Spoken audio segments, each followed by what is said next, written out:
Haleluya. Nimekuja tena hapa rafiki yako mtumishi wa Mungu, mwalimu Rio. Ninataka niendelee na wewe tena. Nilikuambia kuna watu wana hofu. Kuna watu wana hofu. Unaabudu mahali ama unasali mahali kwa sababu ya wazazi wako, kwa sababu ya mumeo au kwa sababu ya mkeo. Kwa hiyo kuna mahali unasali hata kama sio sehemu sahihi, lakini kwa sababu kuna watu walio mbele yako. Usifanye hilo kosa. Niliongea kipindi kilichopita, kila mtu ana baraka yake. Kila mtu na baraka yake. Kila mtu na kusudi lake. Iko hivi. Roho Mtakatifu ananielekeza nikuambie kitu. Sio kila mahali panakufaa kwenda. Simaanishi kwamba ni pabaya, sio pabaya, lakini wewe sio sehemu yako sahihi kwenda pale. Iko hivi, kila mtumishi wa Mungu anapopewa wito, anapewa na huduma, anapewa na aina ya huduma, namna ya kufanya. Kuna na karama atakazopewa kwa ajili ya hiyo kazi. Na kuna aina ya watu ambao wanatakiwa kwenda pale, ambayo makusudi yao ama hatima zao ziko kwa huyo mtu. Kupitia huyo mtu ndio wataenda pale. Kwa hiyo si mahali ambako mimi nimefanikiwa, sio mahali ambako mimi ninaenda vizuri na wewe pakawa ni sehemu salama kwako. Haimaanishi kwamba hiyo sehemu ni mbaya. Haimaanishi kwamba haina Mungu. Ina Mungu, na huyo mtumishi wa Mungu ni mtumishi wa Mungu, na sehemu ni nzuri na ni safi kabisa. Lakini wewe, aina yako wewe sio ya hapo. Wewe sio mtoto wa nyumba hiyo. Kwa hiyo usiende kuabudu mahali kwa sababu ya ushawishi. Usiende kuabudu mahali kwa sababu ya urafiki, kwa sababu ya uchumba. Ni vizuri sana kumsihi Mungu akuongoze ni mahali gani ambako ni sawa sawa na kile ambacho Mungu alikiweka ndani yako. Kila mtu unayemuona ana mtu wake duniani, na yeye pia ana mtu wake mahali. Kwa hiyo usikae mahali kwa sababu ya hofu, kwa sababu ya shinikizo, kwa sababu ya kuogopa utaonekanaje, au kwa sababu wazazi wako wanasali pale, au kwa sababu mumeo ni mtu wa pale, au kwa sababu mkeo ni mtu wa pale. Kwa hiyo na wewe ukawa unakaa tu chini ya kongwa. Lakini kuna mtu mwingine anaweza akawa yuko hapo na mambo yake yanaenda vizuri sana, lakini wewe mambo hayaendi vizuri sana pale. Unajua ni kwa sababu gani? Kwa sababu hiyo sio sehemu yako sahihi. Bwana Yesu asifiwe sana.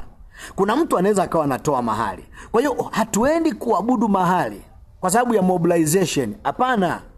Ni vizuri kumsihi Roho Mtakatifu na usikie amani ya ndani. Biblia inasema na amani ya mioyo yenu ndio itakayoamua.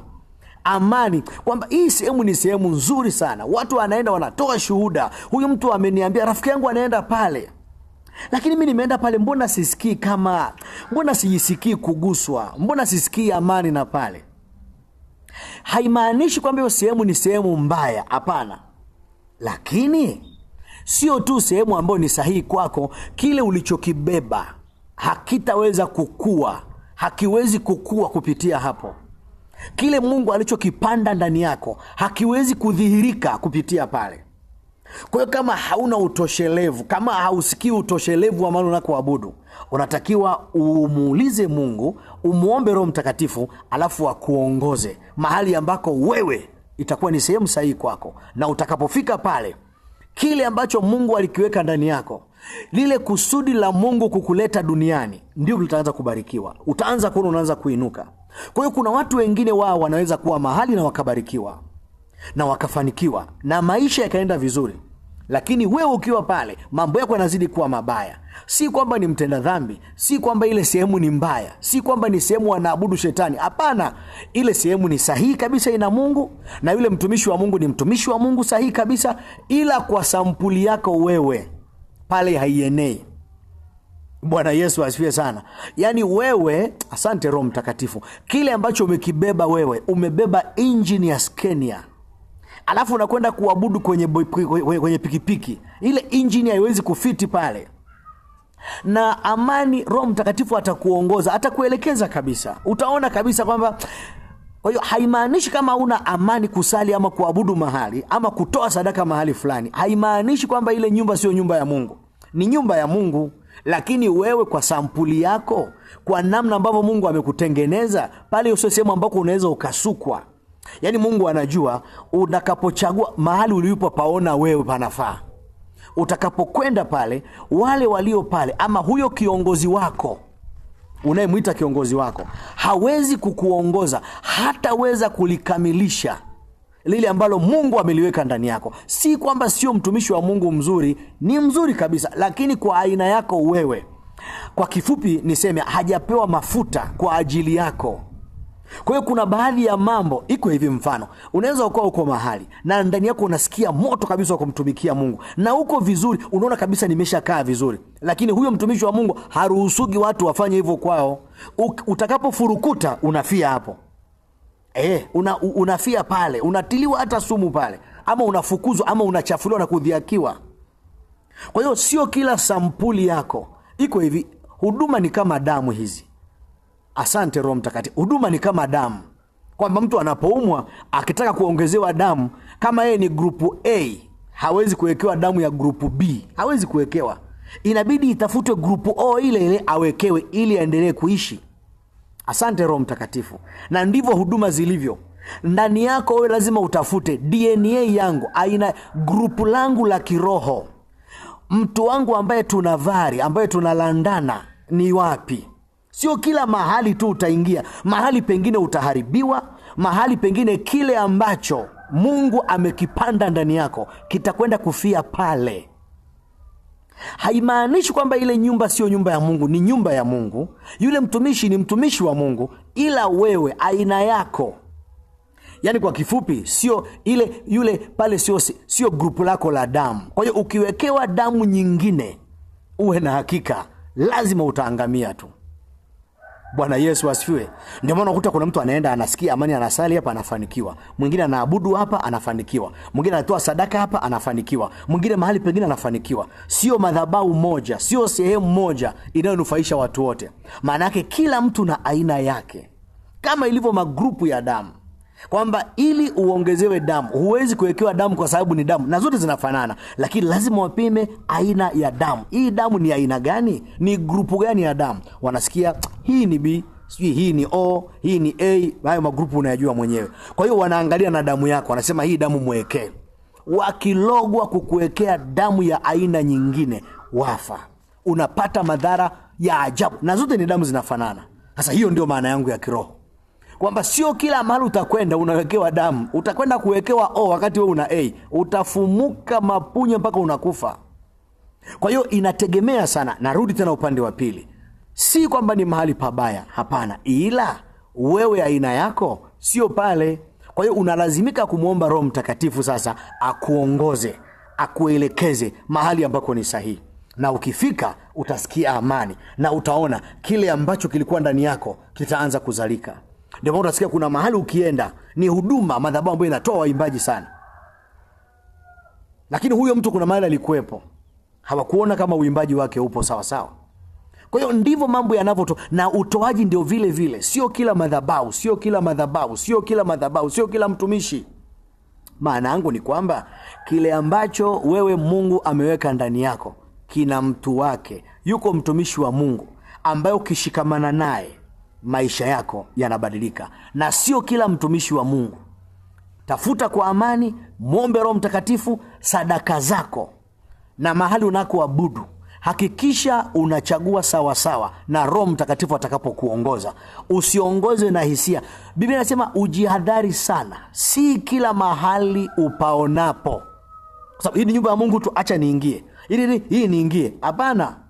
Hapana, usifanye hilo kosa. Utaharibikiwa.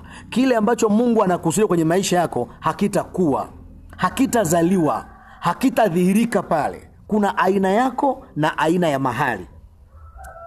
Roho Mtakatifu akusaidie na neema ya Kristo ikuongoze na amani ya moyo wako ikufungue macho katika jina la Yesu Kristo mwana Mungu aliye hai.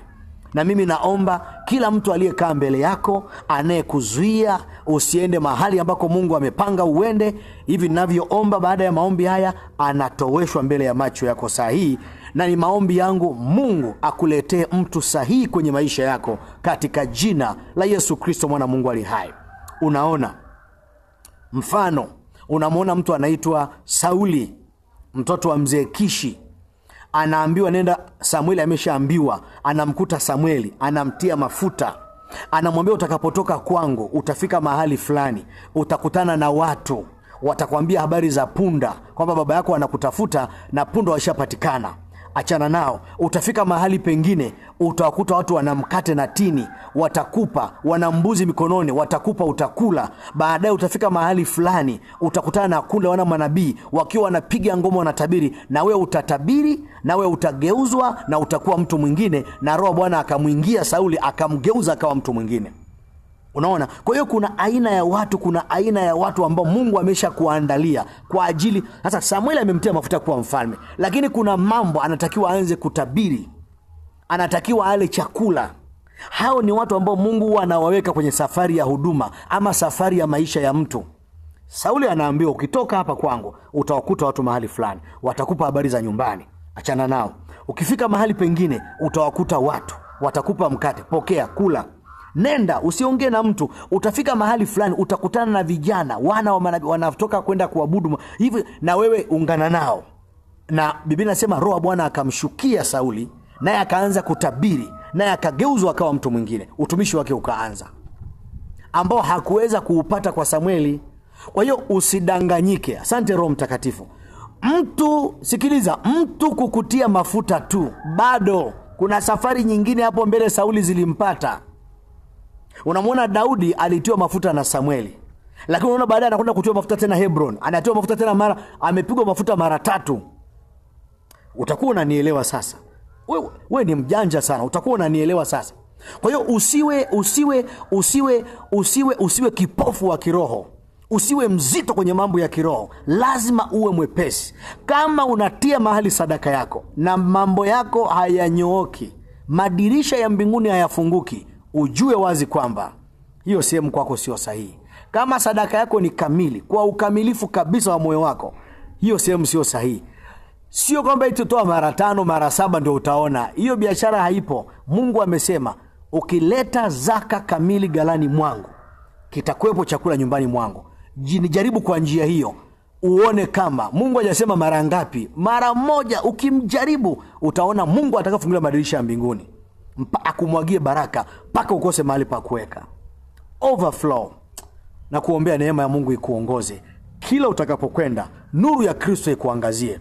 Nami natamka nuru kwenye maisha yako, nuru kwenye huduma yako, nuru kwenye uchumba wako, nuru kwenye ndoa yako, nuru kwa watoto wako, nuru kazini kwako. Iwe nuru kila mahali katika jina la Yesu. Amen. I love you.